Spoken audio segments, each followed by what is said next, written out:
నమస్తే. డిజిటల్ యుగంలో సంక్షేమ పథకాలు పేద ప్రజల చెంతకు నేరుగానే చేరుతున్నాయి.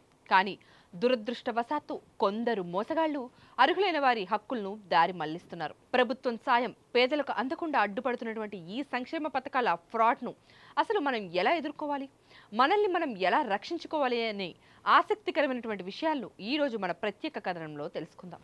ప్రభుత్వాలు ప్రవేశపెట్టే ప్రతిష్టాత్మక పథకాలను అడ్డం పెట్టుకుని కేటుగాళ్లు కొత్త తరహా మోసాలకు తెరతీస్తున్నారు.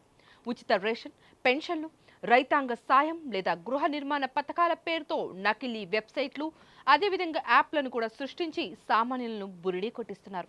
ఈ తరహా ఫ్రాడ్లను అడ్డుకోవడానికి ప్రజల్లో పూర్తి స్థాయి అవగాహన ఉండడం చాలా ముఖ్యం. మొదటగా మనం గుర్తుంచుకోవాల్సిన విషయం, ప్రభుత్వ పథకాలకు సంబంధించినటువంటి ఎలాంటి అధికారిక సమాచారమైనా కేవలం ప్రభుత్వం నిర్వహించే అధికారిక వెబ్సైట్లలో మాత్రమే లభిస్తుందని. ఇక లింకుల ద్వారా వచ్చే నకిలీ సైట్లను నమ్మి వ్యక్తిగత వివరాలను నమోదు చేయకూడదు.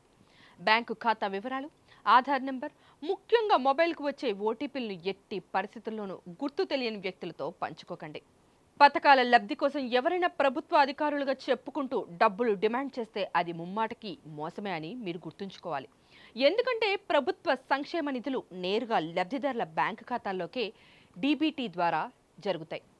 మధ్యవర్తుల ప్రమేయం అస్సలు ఉండదు. ఒకవేళ మీ పేరు మీదే ఎవరో అర్హత లేని వారు లబ్ధి పొందుతున్నట్లు గమనించినా, లేదా పథకాల పేరుతో మిమ్మల్ని ఎవరైనా మోసం చేయడానికి ప్రయత్నించినా వెంటనే సంబంధిత మండల లేదా జిల్లా కార్యాలయాల్లోని ఫిర్యాదుల విభాగంలో రిపోర్ట్ చేయండి. ఇక ప్రతి పథకానికి ప్రభుత్వం కేటాయించినటువంటి టోల్ ఫ్రీ నెంబర్ లేదా జాతీయ cyber crime help line number 1930 కూడా కాల్ చేసి తక్షణమే ఫిర్యాదు చేయడం ద్వారా ఇలాంటి మోసాలకు మనం అడ్డుకట్ట వేసిన వాళ్ళమవుతాం. చూశారు కదా, మన అప్రమత్తతే సంక్షేమ మోసాలకు చెక్ పెట్టే అస్త్రం.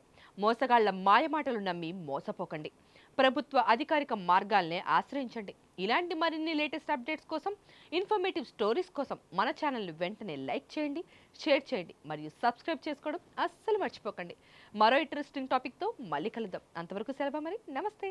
Please subscribe to the channel and download the Politicos app from the links in the description.